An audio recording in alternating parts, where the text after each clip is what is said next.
Okay, well, when I show this to my team and I say, if the company is growing 100%, what do you think they have to do?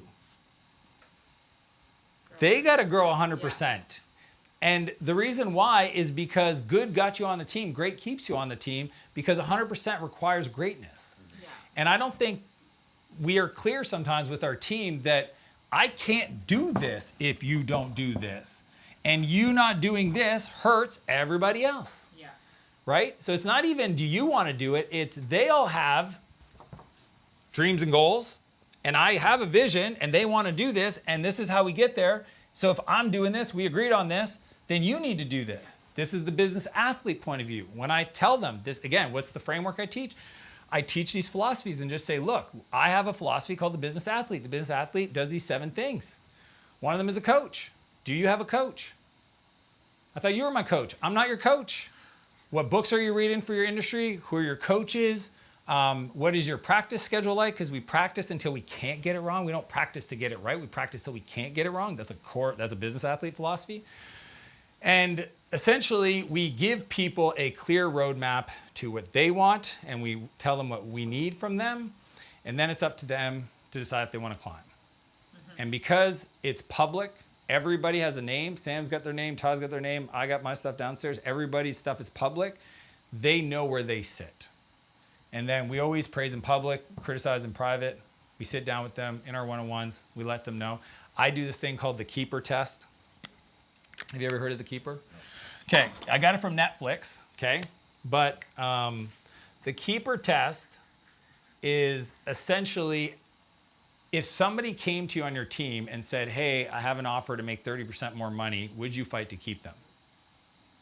If the answer is no, you shouldn't keep them on your team. And at least if the conversation is had, then they can talk about a development plan, right? Like, here's where you're at, here's what I'm not seeing, these are the reasons why.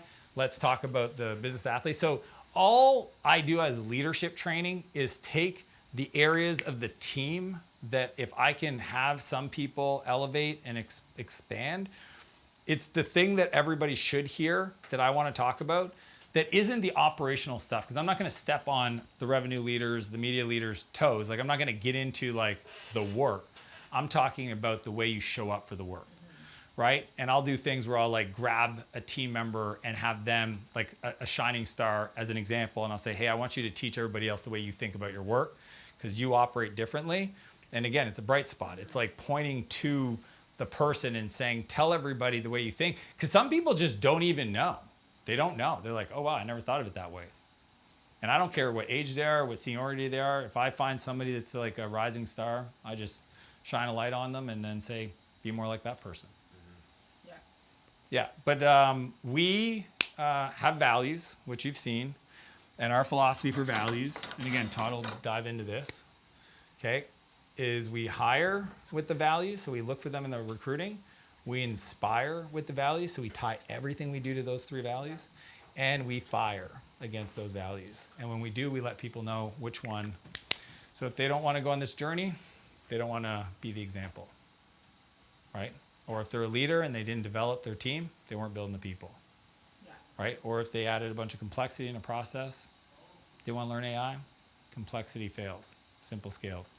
So I just think a lot of people talk about values, but they don't integrate the values. And to me, the values aren't what you say they are, they're what you tolerate. Real quick, you've made it to the end. Let me tell you what I know about you. You're not somebody that's looking to do shelf-help. You're not somebody that's just doom scrolling on social media. You're here because you want to build a real business, and you're sick and tired of not getting the real insights to grow inside your business. So I want to help you avoid all the pain trying to figure this out the hard way like I did it. That's why I put together everything I've ever learned into the Scale Workbook. It's the internal document that I use with every founder I work with that turns a chaotic business into a money-making machine. And teaching you all of this without burning more hours. It's totally free. The link is in the description, or you can just scan the QR code on the screen, because I'm here to help you build your empire.